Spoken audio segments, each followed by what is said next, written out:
Je vous propose aujourd'hui de prendre de la hauteur. Vous le savez, ce qui m'anime sur cette chaîne, c'est que vous, mes contemporains, deveniez aussi nobles et aussi grands que les meilleurs personnages de fiction. Et aujourd'hui, c'est le théâtre que nous allons prendre comme aiguillon.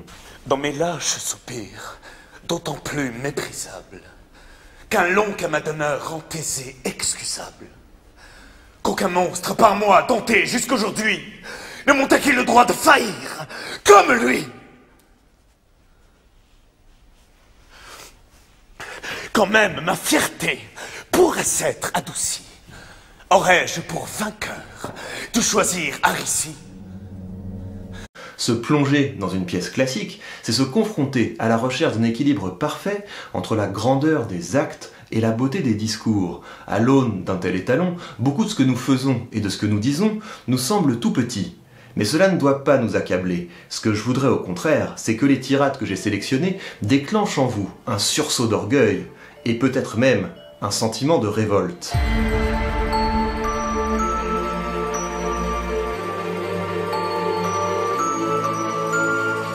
Commençons par le classique parmi les classiques en nous plongeant dans le Phèdre de Racine. Vous savez Phèdre? Il y a Thésée, un bad boy chamé qui passe la bague au doigt d'une go bien fraîche. Phèdre. Mais soyons sérieux, car fréquenter Racine, c'est fréquenter un auteur habité par le désir de faire revivre la tragédie antique et sa fonction civique. Pour la comprendre, il y a deux notions clés, la mimésis et la catharsis. La mimésis est un critère de vraisemblance. Il faut que les actes représentés soient suffisamment crédibles, suffisamment proches de ce qui pourrait exister pour que le spectateur s'identifie. Et ainsi, en voyant un personnage aux prises avec un dilemme dont chaque issue est plus terrible que l'autre, il éprouvera de la terreur et de la pitié, émotions qui le rendront plus humble, plus civique. C'est la catharsis. Et à en croire Racine, c'est avec Phèdre qu'il a atteint la quintessence de la tragédie ainsi définie. Au reste, je n'ose encore assurer que cette pièce soit en effet la meilleure de mes tragédies. Je laisse au lecteur et au temps de décider de son véritable prix. Ce que je puis assurer, c'est que je n'en ai point fait où la vertu soit plus mise à jour que dans celle-ci. Les moindres fautes y sont sévèrement punies. La seule pensée du crime y est regardée avec autant d'horreur que le crime même. Les faiblesses de l'amour y passent pour de vraies faiblesses. Les passions n'y sont présentées aux yeux que pour montrer tout le désordre dont elles sont cause. Et le vice y est peint partout avec des couleurs qui en font connaître et haïr la difformité. C'est là proprement le but que tout homme qui travaille pour le public doit se proposer, et c'est ce que les premiers poètes tragiques avaient en vue sur toute chose. Leur théâtre était une école où la vertu n'était pas moins bien enseignée que dans les écoles des philosophes. Que nous montre donc le Phèdre? Il met en scène un personnage aux prises avec la plus pendable des passions, l'amour adultère. Phèdre est en effet amoureuse du fils de son mari qui se nomme Hippolyte. Plongeons dans la scène où elle franchit le point de non-retour en avouant à son fils son amour. Madame, oubliez-vous que Thésée est mon père et qu'il est votre époux.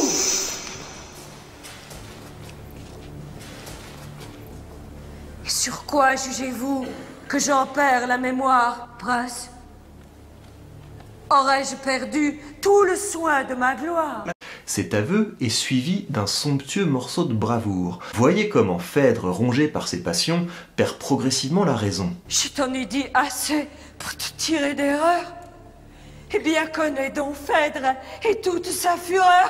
J'aime!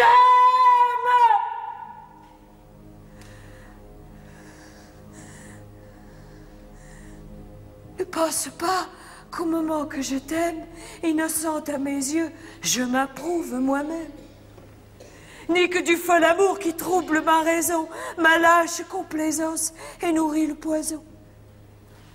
Objet infortuné des vengeances célestes, je m'abhorre encore plus que tu ne me détestes.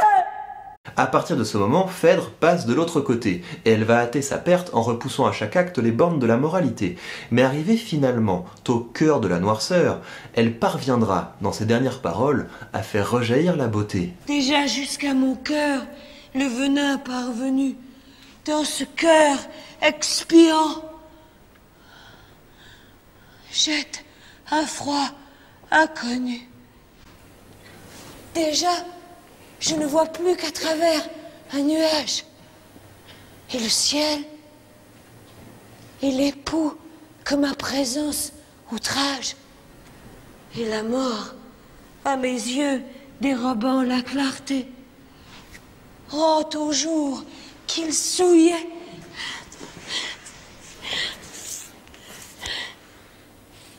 toute sa pureté. Avec ces dernières paroles, le personnage change de dimension, car si Phèdre est un contre-modèle, une incitation à mettre de l'ordre dans nos passions, il y a chez elle quelque chose d'admirable. Même lorsque nous sommes acculés, broyés, écrasés par les pires maux que le destin peut apporter, nous pouvons trouver la force de sauver notre dignité.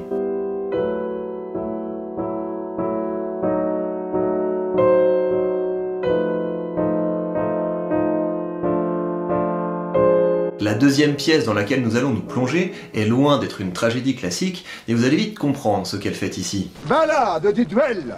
Quand l'hôtel Bourguignon, Monsieur de Bergerac eut avec un bel litre. Qu'est-ce que c'est que ça, s'il vous plaît? C'est le titre. La pièce de Rostand est une pièce à contre-courant, en rupture avec l'esprit de son temps. Au plan dramatique, Paris se passionnait alors pour les vaudevilles de Feydeau, c'est-à-dire des pièces sans grande ambition morale ou psychologique, reposant essentiellement sur le comique de situation. Bonjour mademoiselle, comment allez-vous? 1, 2, 3, 4, 1, 2, 3, 4. Très bien, je vous remercie, et vous? Ça, qu'est-ce qu'elle a?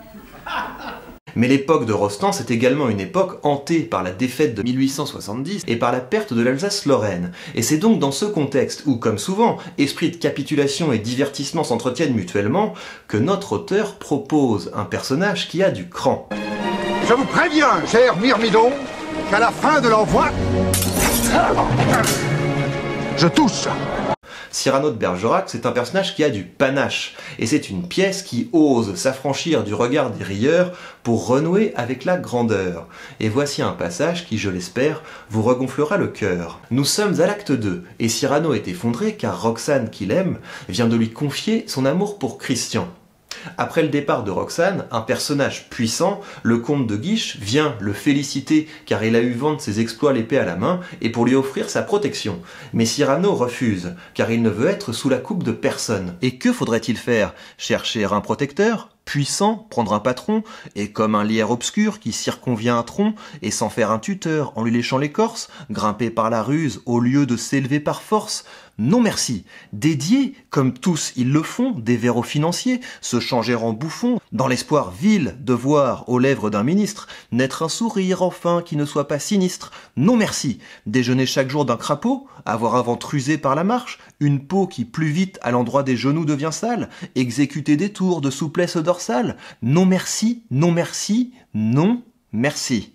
Mais chanter, rêver, rire, passer, être seul, être libre, avoir l'œil qui regarde bien, la voix qui vibre, mettre, quand il vous plaît, son feutre de travers, pour un oui, pour un non, se battre ou faire un vers, travailler sans souci de gloire ou de fortune, à tel voyage auquel on pense dans la lune, n'écrire jamais rien qui de soi ne sortit, et modeste d'ailleurs se dire, mon petit, sois satisfait des fleurs, des fruits, même des feuilles, si c'est dans ton jardin à toi, que tu les cueilles, puis, s'il advient d'un peu triompher par hasard, n'être obligé d'en rien rendre à César, vis-à-vis de soi-même, en garder le mérite. Bref, dédaignant d'être le lierre parasite, lors même qu'on n'est pas le chêne ou le tilleul, ne pas monter bien haut, peut-être, mais tout seul. Cette pièce nous donne une belle leçon. Nous n'avons pas à subir les genres et les styles de notre temps. Nous avons le droit de rehausser le niveau en nous nourrissant des plus grands. En outre, avec sa pièce et son personnage, Rostand nous rappelle ce qu'est un meneur. Le meneur est celui qui est anticyclique, qui assume la grandeur quand on la dit toxique, qui ose le sérieux quand ça ironise à qui mieux mieux, et surtout qui attise la flamme de la beauté quand les grands esprits la disent dépassée. Le Cid de Corneille est un sommet, c'est un florilège de répliques et de tirades, toutes plus grandioses les unes que les autres. Mon bras qu'avec respect toute l'Espagne admire, mon bras qui tant de fois a sauvé cet empire, tant de fois a fermi le trône de son roi. Trahit-on ma querelle et ne fait rien pour moi? Mais là-dedans, il y en a une que je préfère. Avant d'y venir, je voudrais vous dire un mot de la querelle du Cid, de la polémique qui a entouré la parution de la pièce. L'origine de cette querelle est un texte que publia Corneille à peu près au même moment que le Cid et dans lequel il se vante d'être le plus grand dramaturge de son temps. Je satisfais ensemble et peuple et courtisans, et mes vers en tout lieu sont mes seuls partisans. Par leur seule beauté, ma plume est estimée, je ne dois qu'à moi seul toute ma renommée, et pense toutefois n'avoir point de rival à qui je fasse tort en le traitant d'égal. Et les dramaturges de son temps ne vont pas apprécier. En particulier, Jean Marais et Scudéry vont attaquer Corneille, vont demander à l'Académie française de condamner sa pièce, d'autres personnes vont rejoindre la querelle, jusqu'à ce que le cardinal de Richelieu demande à tout ce petit monde de se calmer. Et à l'époque, ça se clashait en vers. Regardez par exemple comment Jean Marais accuse Corneille de plagiat en se faisant passer pour l'auteur de la pièce dans la langue originale. Tu ne dois te vanter en ce fameux ouvrage que d'un vers assez faible en ton propre langage, qui par ton ignorance ôte l'honneur au mien, tant sa force et sa grâce en est mal exprimée. Cependant, orgueilleux et riche de mon bien, tu dis que ton mérite a fait ta renommée. Puis, il va frapper encore plus fort. Donc fier de mon plumage, en Corneille d'Horace, ne prétend plus voler plus haut que le Parnasse. Ingrat! Rends-moi mon Cid jusqu'aux derniers mots. Après, tu connaîtras, Corneille déplumé, que l'esprit le plus vain est souvent le plus sot, et qu'enfin tu me dois toute ta renommée. De son côté, Scudéry va publier un ouvrage où il va démonter Corneille sur les 3 dimensions de sa compétence rhétorique. L'invention, la disposition et l'élocution. C'est-à-dire qu'il va chercher à montrer que Corneille ne maîtrise pas son sujet, que sa pièce est mal fichue et qu'il fait de mauvais vers. Il reste que la pièce a rencontré un vif succès, mais Scudéry va commencer sa critique en cherchant à démontrer que c'est pour de mauvaises raisons. Il est de certaines pièces comme de certains animaux qui sont en la nature, qui de loin semblent des étoiles et qui de près ne sont que des vermisseaux. Tout ce qui brille n'est pas toujours précieux. On voit des beautés d'illusion comme des beautés effectives, et souvent l'apparence du bien se fait prendre pour le bien même. Aussi ne m'étonnais-je pas beaucoup que le peuple qui porte le jugement dans les yeux se laisse tromper par celui de tous les sens le plus facile à décevoir. Mais que cette vapeur grossière qui se forme dans le parterre ait pu s'élever jusqu'aux galeries et qu'un fantôme ait abusé le savoir comme l'ignorance, la cour aussi bien que le bourgeois, j'avoue que ce prodige m'étonne, et que ce n'est qu'en ce bizarre événement que je trouve le Cid merveilleux. Ça tire fort, et pourtant, Corneille ne consacrera que peu de temps à répondre aux intrigants. Pourquoi ? Parce qu'il sent qu'il a frappé un grand coup. Au fond, derrière les critiques, qu'est-il reproché à Corneille? On lui reproche d'avoir rompu le schéma classique de la tragédie, d'être passé du tragique à l'épique. Alors que Rodrigue aurait dû choisir entre son honneur et son amour, il va garder les deux. Aujourd'hui comme hier, la grandeur est une injure à ceux qui en sont dépourvus, et le fait que Corneille remporte un tel succès avec une telle pièce fit grincer des dents. Mais on se rappelle bien mieux aujourd'hui de Corneille que de ceux qui épluchèrent ses vers, car Corneille nous inspire. Et voilà le passage que je trouve le plus remarquable, celui où Rodrigue, sur le point de céder au tragique, eut un sursaut d'épique. Percé jusques au fond du cœur, d'une atteinte imprévue aussi bien que mortelle, misérable vengeur d'une juste querelle, et malheureux objet d'une injuste rigueur, je demeure immobile, et mon âme abattue cède au coup qui me tue. Si près de voir mon feu récompensé, ô Dieu, l'étrange peine, en cet affront, mon père est l'offensé, et l'offenseur, le père de Chimène. Que je sens de rudes combats, contre mon propre honneur, mon amour s'intéresse. Il faut venger un père et perdre une maîtresse. L'un m'anime le cœur, l'autre retient mon bras. Réduit au triste choix, ou de trahir ma flamme, ou de vivre en infâme, des deux côtés, mon mal est infini. Ô Dieu, l'étrange peine, faut-il laisser un affront impuni? Faut-il punir le père de Chimène? Père, maîtresse, honneur, amour, noble et dure contrainte, aimable tyrannie, tous mes plaisirs sont morts ou ma gloire ternie. L'un me rend malheureux, l'autre indigne du jour. Cher et cruel espoir d'une âme généreuse, mais ensemble amoureuse, digne ennemi de mon plus grand bonheur, fer qui cause ma peine, m'es-tu donné pour venger mon honneur? M'es-tu donné pour perdre ma Chimène? Il vaut mieux courir au trépas. Je dois à ma maîtresse aussi bien qu'à mon père. J'attire en me vengeant sa haine et sa colère. J'attire ses mépris en ne me vengeant pas. Ah, mon plus doux espoir, l'un me rend infidèle et l'autre indigne d'elle. Mon mal augmente à vouloir le guérir, tout redouble à ma peine. Allons mon âme, et puisqu'il faut mourir, mourons du moins, sans offenser Chimène.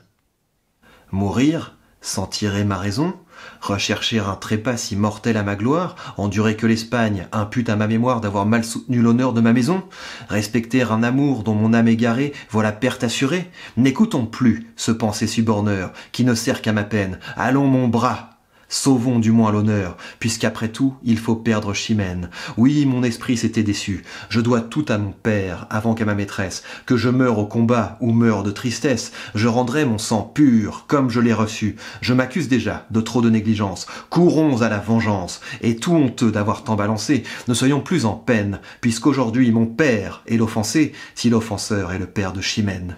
C'est pour ça que le Cid est devenu un classique. Si son auteur a su s'affranchir des canons de son temps, il ne s'est pas perdu en route pour autant. Il a su garder en main ce fil qui nous lie tous, chers humains. L'homme est le seul animal capable de changer le destin. Avant de poser le second genou à terre, souvenez-vous donc de Rodrigue et de ses vers. Et face à ces caniches de garde du statu quo, assumez votre quête de grandeur et de beau. Si c'est dans les classiques qu'ils se sont réfugiés, eh bien soit, c'est là que nous les irons chercher.